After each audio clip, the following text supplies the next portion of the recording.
Hey, this is Kendall with NACL Comic-Con, coming at you with a vendor update for the HUTCH Mini-Con. That's going to be at Memorial Hall on March 16th, 101 South Walnut, here in the Hutchinson, Kansas. I've got James with Sector 7G. Sector 7G Comics and Toys. Oh, yes. This is going to be our Comic-Con guy right here. He's been to every Comic-Con probably for the last, how long? At least 10 years. At least a decade, yeah. So maybe 11 or 12. What are you bringing to the Comic-Con? What I bring is I have a lot of different comics, a lot of different toys. I don't really focus a lot on much of anything else, though I do bring models or movie posters. But I'll have stuff like Harley Quinn #1. Whoa. This was the first ongoing series. Picked that up in a collection here recently. And, of course, the ever so popular, or not popular, Spawn #1. Spawn #1. These are all modern age books, so I do have Silver Age, I do have some Bronze Age, just not nearly as much. And then another book such as this, First Appearance of Cable. Woo! I like that. So tell me how you got started in doing Comic-Cons as a seller, buyer, trader.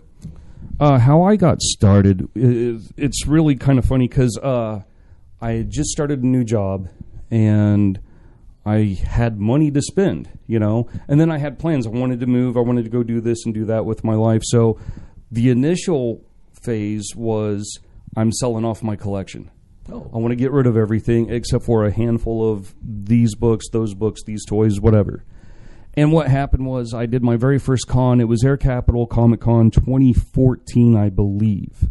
And it was a November show. And I had one table about the size of where we're sitting right now. And I had probably like 7-8 long boxes of comics, and about like 2 or 3 totes of toys, just assorted X-Men toys, Hot Wheels, whatever I had. And what happened was I started to make a few bucks here, make a few bucks there. And then people were like, I'm looking to sell this, or I'm looking to sell that. I'm like, well, I'll take a look at it. Next thing I know, I'm coming home with like 7 more boxes than when I went to the con with. And I'm like, okay, so I signed up for Smallville that year. And that year I was selling all that stuff I had just bought at AirCap. So it started to snowball after that, year after year. I was just buying more collections of toys. The initial plan just kind of went out the window. So it turned into an addiction. Yeah. Absolutely. It's a hobby still. Like, I will buy a collection, and I will keep these books and then sell the other 200 or whatever. But it's an addiction and a hobby. Well, and what I've noticed about you, you're a collector first. And that's what I think a lot of vendors, when you go to Comic-Cons, are collectors first. And you shouldn't be. If you want to make really good money, you should not be a collector. Well, you end up owning a Star Wars poster forever. Exactly. But it looks good on the wall. So tell me a little bit about what excites you about going to Comic-Con. What things do you like at a Comic-Con? The things I really, really like about Comic-Cons are the art, the people, and the atmosphere. Because growing up a nerd in the 90s or early 2000s or whatever, I graduated high school in 97, being a comic geek was not a popular thing. No. And the movies that were based off comic books back then are not the movies they are now. Whether you think the movie industry is oversaturated with it now and they all stink, or if you're like me and you're like, I want to see the positive in everything, for me it's all about the art, it's all about the comics, it's all about having fun. Awesome. So what is the best thing you've ever seen at a Comic-Con? I don't care if it's celebrity, comic book, toy. What's one of the best things you've seen? I think there's several different ways to look at it. One of the best things I ever saw was my very first Comic-Con, which was Planet in 2013.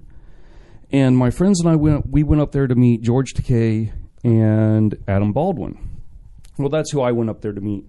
And next to, I believe it was Adam Baldwin, was actor Nicholas Brendon. And he kind of caught some flack a few years back for addictions and this and that and whatever. And this was at the height of when all that started for him.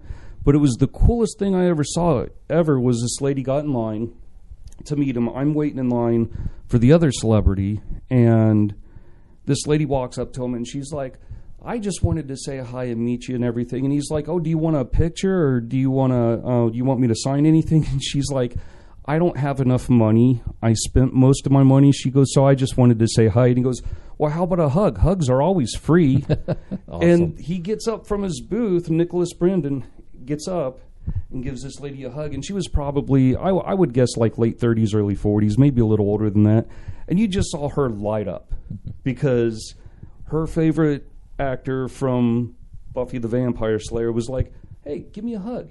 You know, that's awesome. So, you know, the negative you hear about this person or that was the one day, and that was my very first con. Like I said, it was just really cool to see something like that where he was just super down to earth. Oh, that's a great story. Yeah. That's a great story. Now, our boys have gotten an opportunity to meet a lot of different celebrities. What's one celebrity that stood out that you got to personally meet? There's several, but one of the best was probably when I met Michael Rooker.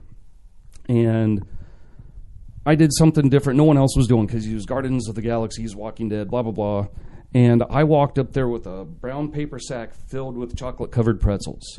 Okay. And there's this little movie he was in called Mallrats.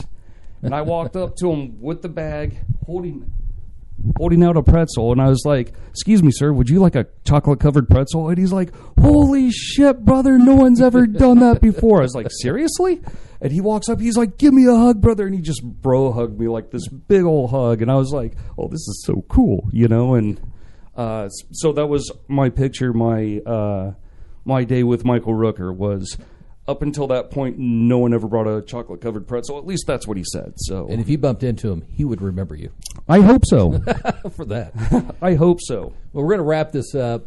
James has been a friend of our family for a long time. We're real excited to have you part of our Comic-Con. Glad to be a part. And we're hoping to get you at the Big Con, too. Right on. I got to put some pressure on him on that. So this is for the Hutch Mini Comic-Con. It's $5 at the door. 15 and under are free with an adult. That's going to be on March 16th, 11 to 6. They've got a cosplay going on. We've got events on the main stage where you can do robot racing, zombie shootout. Lightsabers. Oh, yes. We do have Jedi Dan is going to be there. Yes. And you're familiar with him. I used to work with him a long time ago. Yeah, but he's back. Yes, he's back that's good to know. He's back with the Force, baby. Awesome. All right. Hey, thanks a lot, my man. Give me a knock. We'll see you at the con. Take care, everyone.